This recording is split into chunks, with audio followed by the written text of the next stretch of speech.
what's your initial gut reaction in these conversations about identity politics? Chuck, you want to start off with that? Yeah, I think that it's how you talk about it. I don't think that there are folks, and I worked for Ruben Gallego. I worked on 30 House races last year in the U.S. House of Representatives with the DCCC and House. I get to see a lot of shit. Yeah. And none of those folks running ads saying, vote for me because you're black or vote for me because you're Latino. That's the right baiting us into a conversation that's not being had with the voters.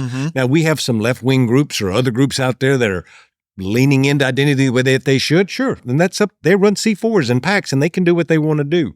There's a difference, though, between identity politics and trying to be culturally competent. And when I talk to candidates, and I know we'll get into the Rubin pieces, like showing up in Southeast D.C., where my wife is from, and having a conversation in that neighborhood, you got to know that neighborhood. Yeah. You can't just roll up over there like you're in the Northwest.